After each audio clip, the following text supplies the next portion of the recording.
Hi, I'm back for another reading of the suttas, and before I get started, I'd like to tell you kind of the reasoning behind getting into all these suttas to begin with. These meditations and poetry and background information is that I feel very lucky this year again that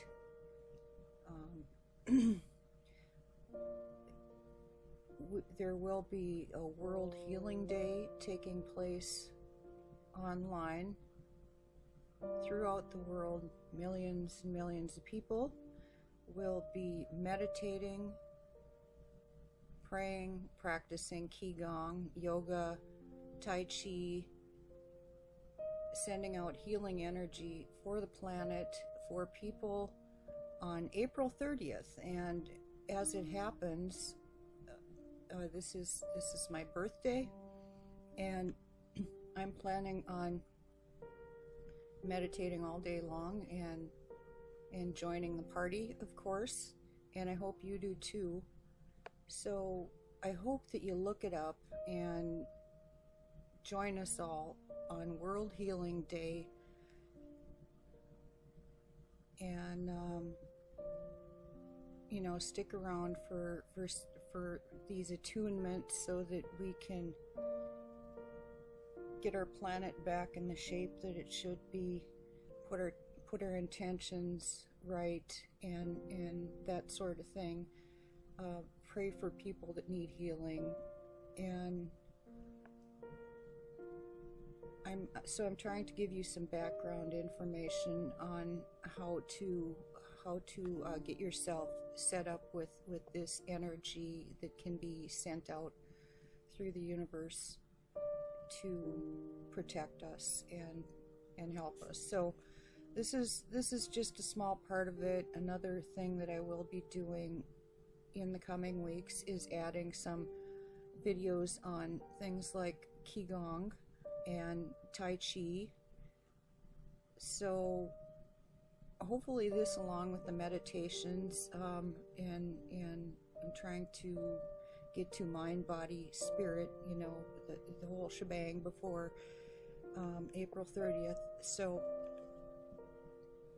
please stick around and subscribe. And also, I could tell you that on my website I have a bunch of information too, and that is JillJJ.com.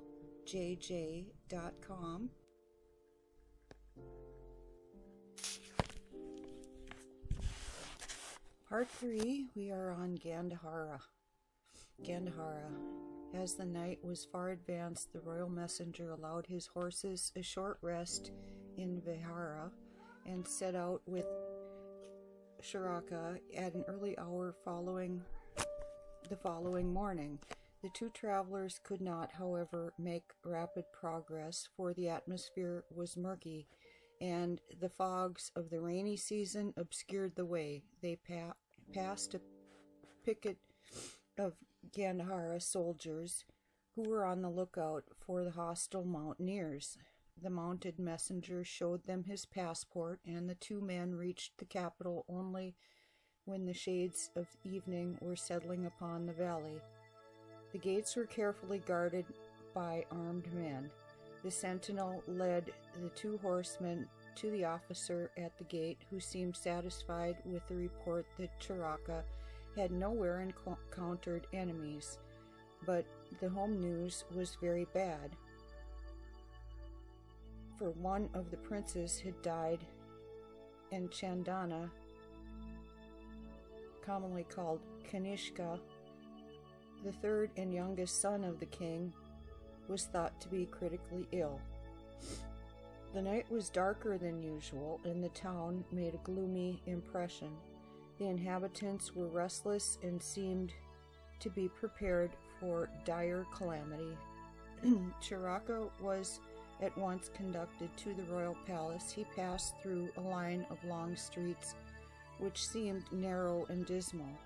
The people whom they met on their way, being wrapped in a veil of mist, resembled, even at a short distance, dim, dusky specters, like guilty ghosts condemned for some crime to haunt the scene of their former lives.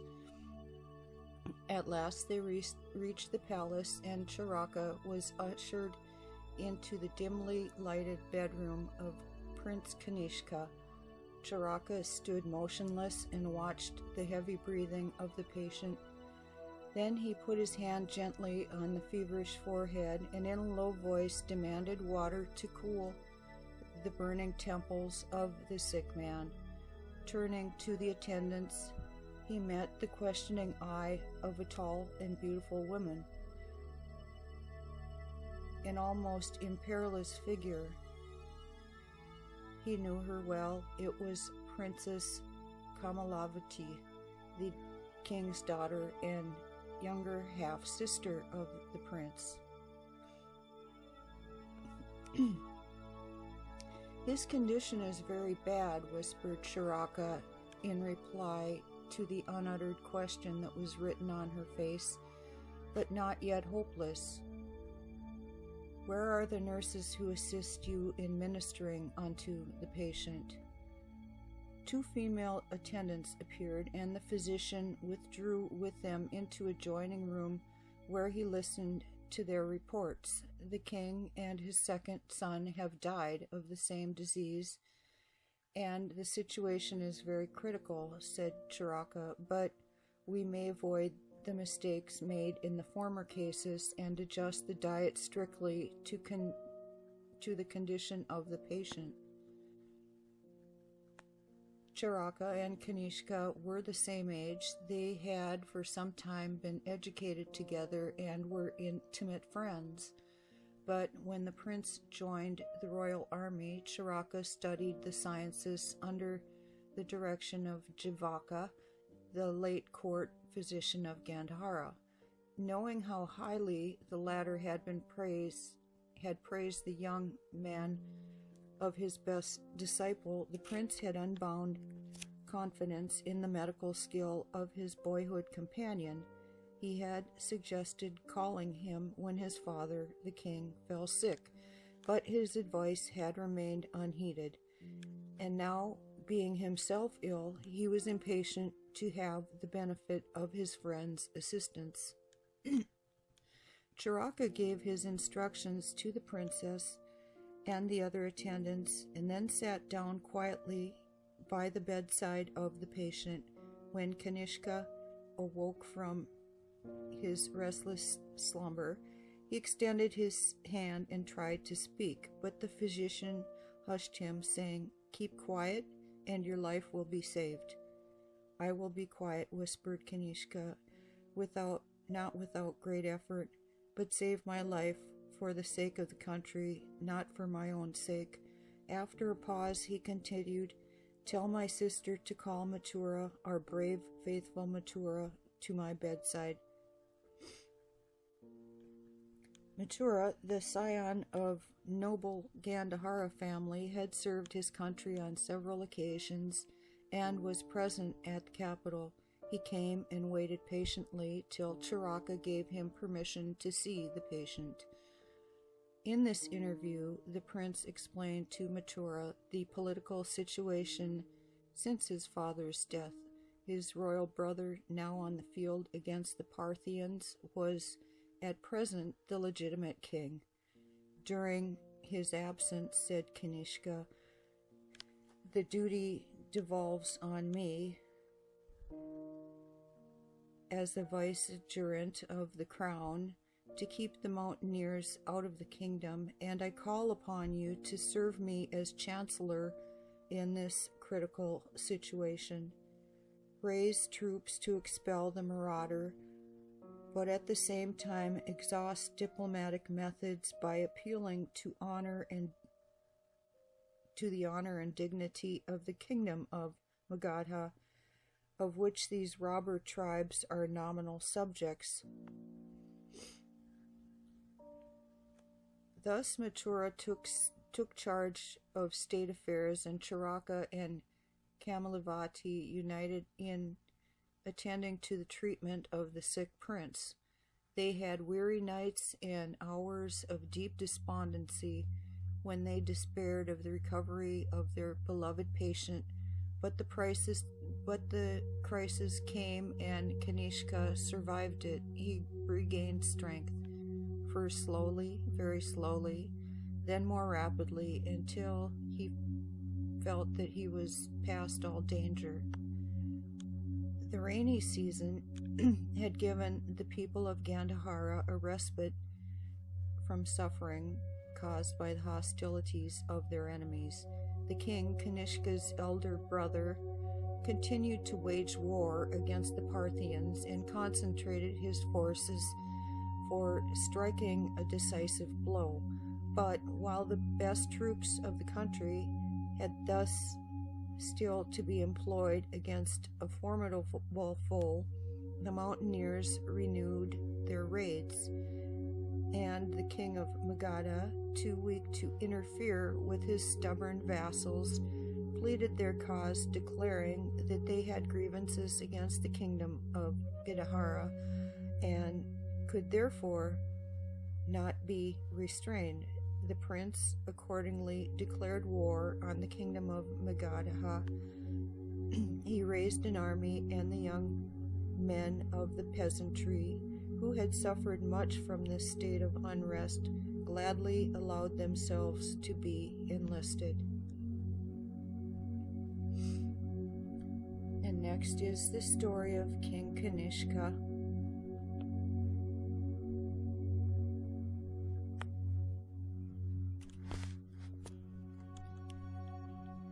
King Kanishka, during the preparations for war against Magadha, there came tidings from the Parthian frontier that the troops of Gandhara had gained a decisive victory, which, however, was dearly bought, for the king himself, who had been foremost among combatants, died a glorious death on the field of battle. The crown now passed to Kanishka, who deemed it his first duty to overcome the enemies of his nation. Leaving the trusted generals of his brothers in command of the victorious army of Parthia, he placed himself at the head of the troops destined to march against Magadha. Charaka was requested to accompany him in the field, and Mathura remained behind as the chancellor of the state. Charaka loved the princess without knowing it. She had been kindly disposed toward him from childhood, but her interest was heightened to admiration since she now had observed him at the bedside of her brother. How noble he was, how thoughtful, how unselfish, and at the same time how wise in spite of his youth. When the two parted, she said, "Take care of my brother, be to him as a guardian angel, and," added the princess, smiling, "be good to yourself, for my sake." Charaka stood bewildered. He felt his cheeks flushing, and he did not know what to think or say. All at once he became conscious of the fact that a powerful yearning had gradually grown up in his heart, and a tender and yet undefined relation had become established between himself and the princess. He was not sure, however, whether it was right for him to accept and press the beautiful woman's hand that was offered him in unaffected friendliness and with maidenly innocence. He stood before her like a schoolboy censured for serious breach of the school regulations. He stammered, his head drooped, and at last, covering his eyes with his hand, he began to sob like a child with guilty conscience. At this moment, Kanishka approached to bid his sister goodbye, and after a few words of mutual good wishes, Charaka and Kamlivati parted, while the king and his physician were riding side by side, their home behind them, their enemy in front. Kanishka inquired about the trouble which had stirred Charaka to tears, and Charaka said, "It is all my fault. When your sister bade me farewell, I became aware of a budding love toward her in my soul, and I feel that she reciprocates my sentiment. I know it is sinful, and I will not yield to temptation, but I am weak, and that brought tears to my eyes. I felt ashamed of myself." "Do you think you love sin?" inquired the king. "Is not celibacy the state of holiness?" replied Charaka. "And is not marriage a mere concession to worldliness, being instituted for the sake of preventing worse confusion?" "You ought to know more about it than I," continued Kanishka, "for you devoted yourself to religion by joining the Brotherhood, while I am a layman, and my religious notions are not grounded in deeper knowledge." "Alas," sighed Charaka, "I am not fit to be a monk. The abbot of the Vihara could not help me and advised me to have my doubts allayed and the problems of my soul settled by Agvakashka of Magadha, the great philosopher and saint, who is said to understand the doctrine of the Blessed One, the Buddha." "What is the problem that oppresses you?" inquired King Kanishka. "Is your soul burdened with sin?" "I am not guilty of a sinful deed, but I feel that my soul is sinful in its aspirations. My heart is full of passion, and I have an ambitious mind. I would perform great deeds, noble and miraculous, and would solve the problem of life. I would fathom the mysteries of being and comprehend the law of existence, its source and its purpose. There is an undefined yearning in my breast and desire to do and to dare to be useful to others, to live to the utmost of my faculties, and to be rooted in the mysterious growth from which springs all life that unfolds itself into the world.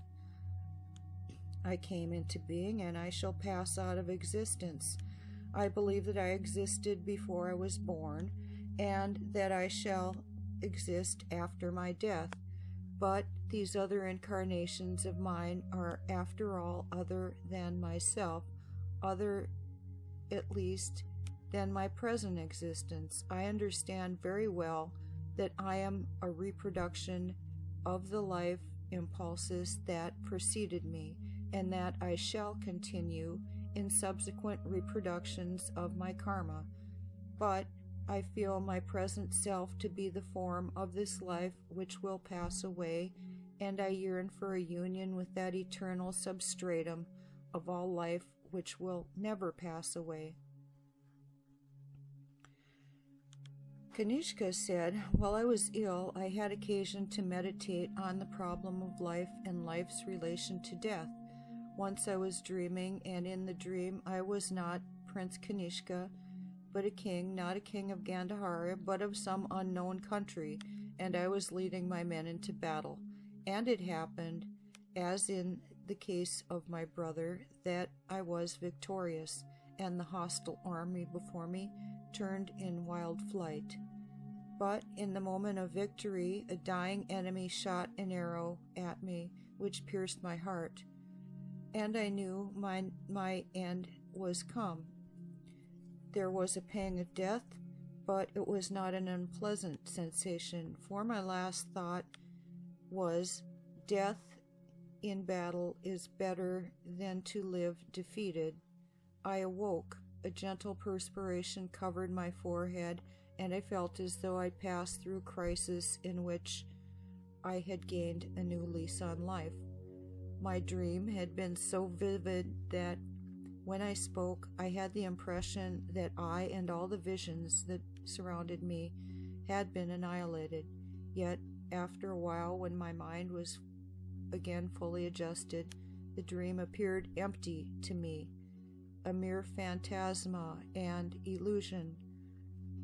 Will it not be similar if at the moment of death we make our final entrance into nirvana? Nirvana appears to us in our present existence as a negative state, but our present existence is phenomenal, while nirvana is the abiding state.